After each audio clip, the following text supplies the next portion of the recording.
Orang yang dirahmati Allah sekalian, dalam bersama-sama diam dan mengenal kita hati sedang membaca khutbah.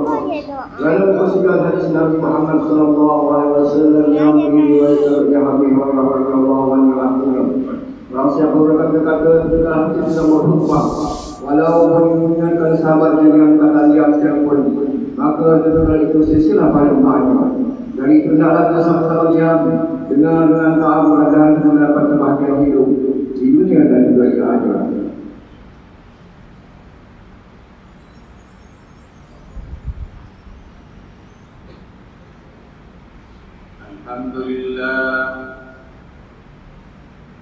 Alhamdulillahil qail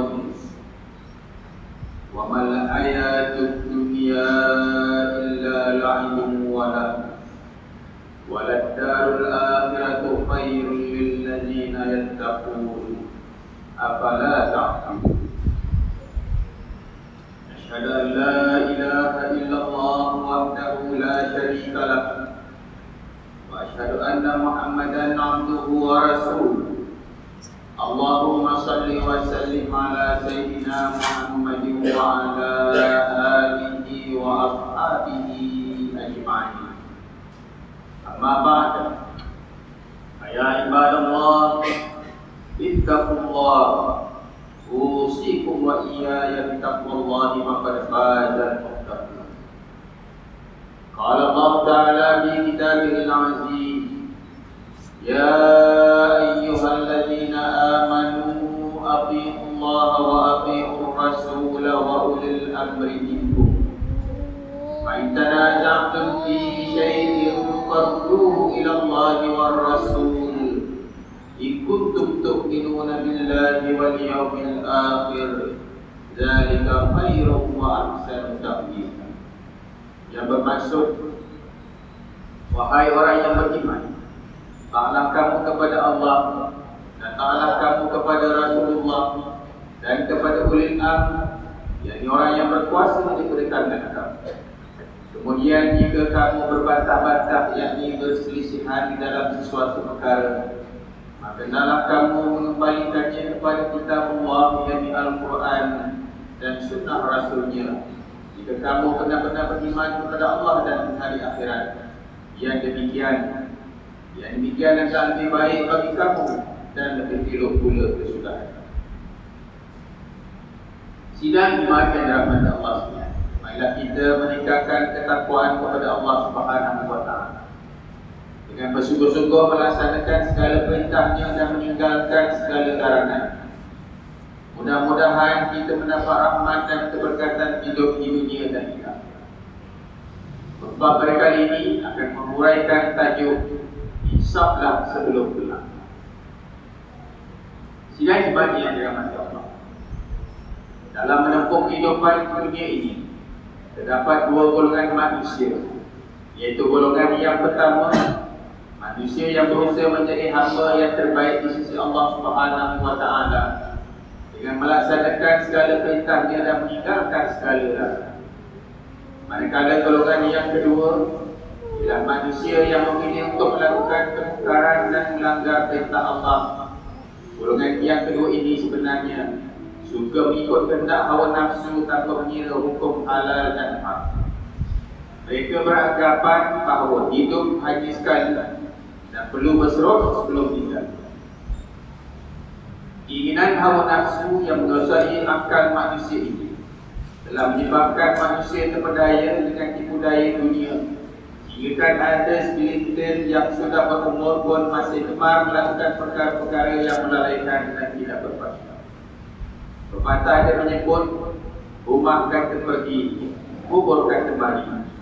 Namun pepatah sering diungkapkan ini tidak membekas di dalam jiwa mereka. Manakala bagi golongan muda pula, seolah-olah mereka terlupa bahawa mati sebenarnya boleh berlaku pada bila masa, tanpa mengira usia ataupun tua ataupun. Mereka masih terleka dengan perkara yang melalaikan, seperti menghabiskan masa dengan perkara yang tidak berfaedah, hiburan yang melampau, pergaulan bebas lelaki dan perempuan dan sebagainya. Hal ini diikuti Sebutkan di dalam firman Allah Subhanahu wa taala dalam suratul An'am ayat yang ke-32 yang dibacakan pada awal khutbah tadi yang bermaksud. Dan tidak dinamakan kehidupan dunia melainkan permainan yang sia-sia dan hiburan yang melalaikan, dan demi sesungguhnya negeri akhirat itu lebih baik bagi orang yang bertakwa. Oleh itu, tidakkah kamu mahu lebih?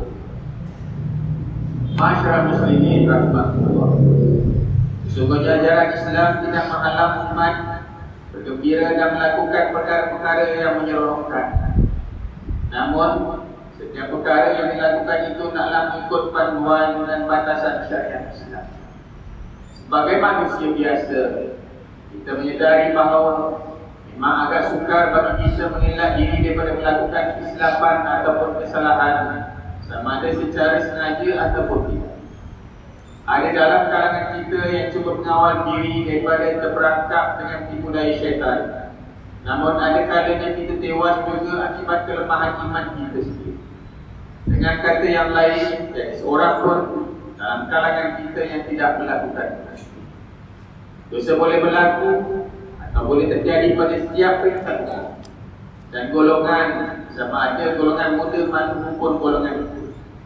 Bagi mereka yang telah mencapai usia tua, maka berwaspadalah kerana jika tiada hasrat di dalam hati untuk berubah menjadi manusia yang baik dan kembali kepada Allah Subhanahu wa taala, dibimbangi selama-lama hidupnya akan berada dalam kemurkaan Allah.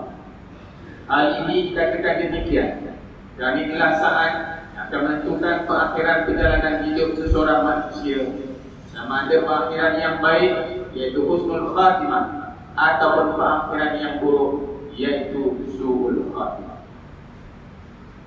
Dalam sebuah hadis yang diwakilkan oleh Imam At-Tirmizi yang bermaksud daripada Abu Bakar radhiyallahu anhu, sesungguhnya bertanya kepada Rasulullah sallallahu alaihi wasallam, siapa orang terbaik? Rasulullah sallallahu alaihi wasallam menjawab, orang yang panjang umurnya dan baik amalnya. Ia bertanya, lalu siapa orang yang terburuk itu? Rasulullah sallallahu alaihi wasallam menjawab, orang yang panjang umurnya tetapi buruk amalnya. Sidang dibagi rahmat Allah. Oleh itu, selagi hayat dikandung badan, selagi pintu taubat masih terbuka, bersegeralah kita insaf dan taubat kepada Allah Subhanahu wa taala, kerana kita tidak mengetahui bilakah perakhiran hidup kita di dunia. Mungkin sebentar lagi, mungkin malam nanti, dan mungkin pada hari esok. Oleh itu, rahmat dan kasih sayang Allah Subhanahu wa taala ini harus kita rebut melalui jalan keinsafan dan bertaubat memohon keampunan kepada. Dalam arti kata yang lain, jangan kita berlengah-lengah atau bertakwa dalam menginsafi dan menyesali dosa yang dilakukan. Sebaliknya, bersegeralah bertaubat dan memohon keampunan daripada Allah Subhanahu wa taala dengan azam yang kuat untuk tidak lagi mengulangi segala perbuatan yang merugikan kehidupan di dunia dan di akhirat.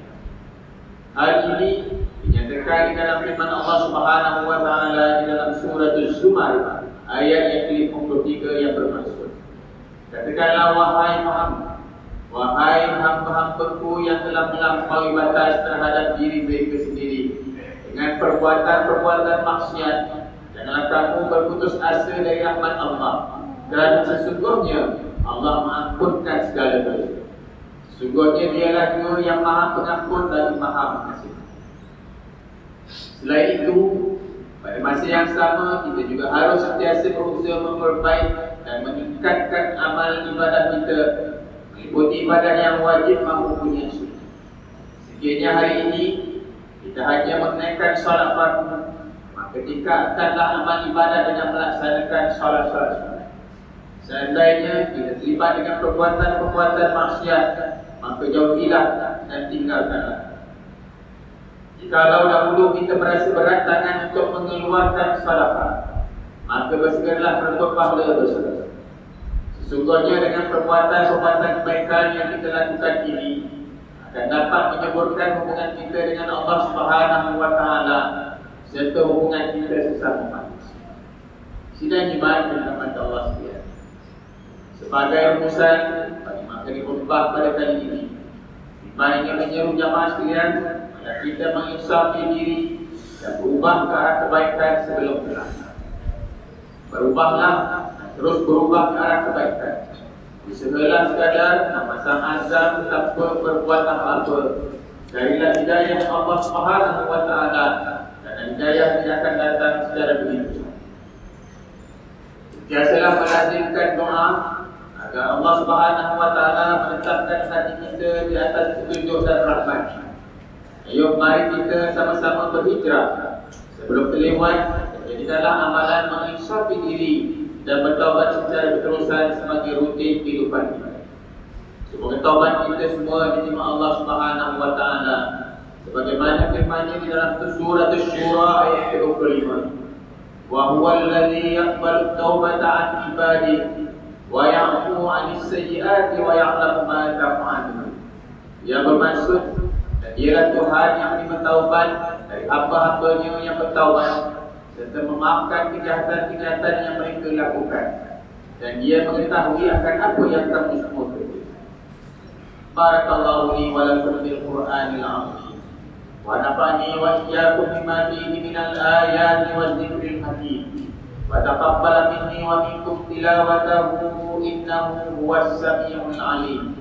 Aqulu qawli hadza wa astaghfirullahal 'azim li wa lakum wa lisa'iril muslimina wal muslimat wal mu'minina wal mu'minat fastaghfiruhu fa ya fawzal mustaghfirin wa ya najatat taibin. آمين يا رفيق الطاهرين وبكام طاعتك أجمعين وتب علينا وعلى المسلمين واغفر ذنب من يقول أستغفر الله العظيم أستغفر الله.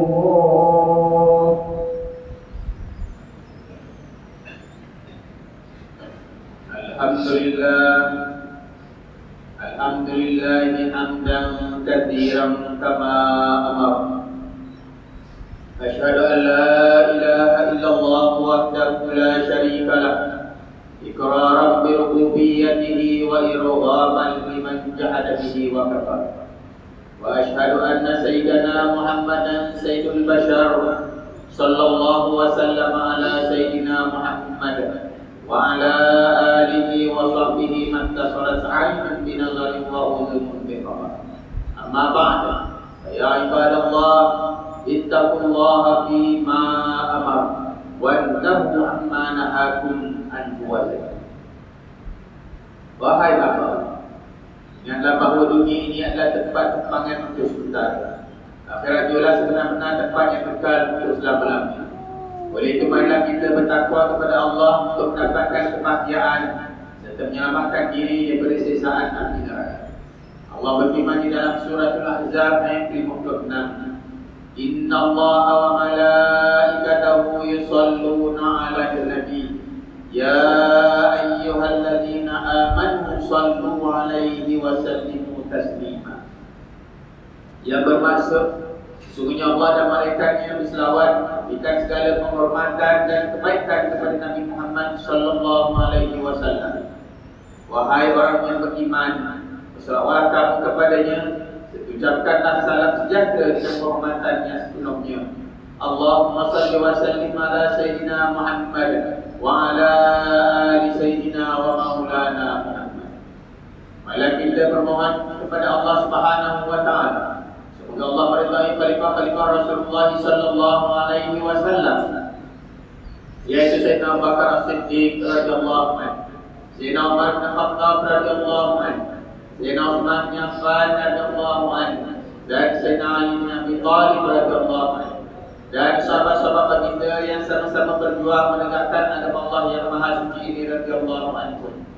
Contohnya kepada bapa saudara junjungan kita Sayyidina Hamzah dan Sayyidina Abbas radhiyallahu anhuma, cucu-cucu baginda Sayyidina Hasan dan Sayyidina Husain radhiyallahu anhuma, putri-putri baginda Sayyidina Fatimah Zahra dan lain-lainnya radhiyallahu anhum, istri baginda Sayyidina Khadijah, Sayyidina Aisyah dan lain-lainnya radhiyallahu anhum, kepada sekalian sekeluarga, sahabat-sahabat, ikut-ikut sahabat, dan yang mengikuti mereka itu dari semasa ke semasa hingga ke hari kiamat. Allah maghfir lil muslimin wal muslimat wal mu'minin wal mu'minat al ahya'i minhum wal amwat. Ya Allah, berkatlah sekalian kaum muslimin dan muslimat, mukminin dan mukminat, sama ada yang masih hidup ataupun yang telah meninggal. Ya Allah, peliharakanlah akidah kami yang melandaskan akidah Ahlus Sunnah wal Jamaah, aliran Al-Syairah dan Al-Maturidi. Ya Allah, pelihara, lindungi, jauhi dan selamatkanlah sekiranya diri kami, zuriat keturunan kami, keluarga kami dan umat Islam dan rohanya daripada apa jua bala dan bencana, wabak dan penyakit, segala mara bahaya, kesusahan dan kesulitan. Ya Allah, kurniakanlah kemuliaan dan kesejahteraan kepada mereka yang berjihad dan menafkahkan hartanya ke jalan-Mu seperti pembayar zakat, pewakaf-pewakaf dan sumpah. Ya Allah, kurniakanlah taufik dan hidayah, kekuatan, kesejahteraan dan pertolongan kepada ketua-ketua negara Islam dan raja-rajanya, khasnya kepada Abdul Al-Hadi Salih Sultan Ibrahim Ibn Al-Mahmud Sultan Iskandar, Sultan yang diketuan bagi negeri dan jajah tahun Darul.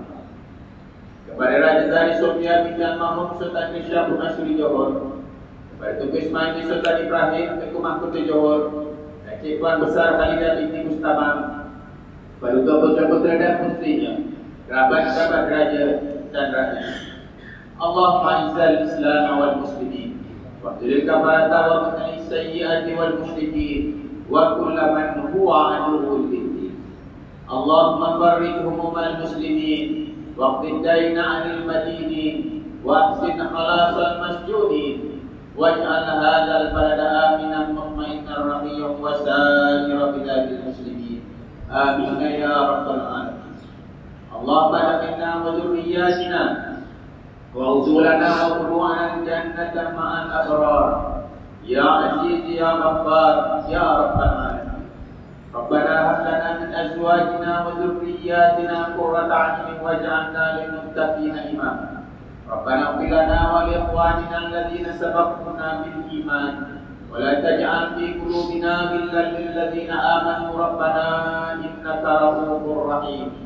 رَبَّنَا آتِنَا فِي الدُّنْيَا حَسَنَةً وفي الآخرة حسنة وقنا عذاب النار والحمد لله رب العالمين.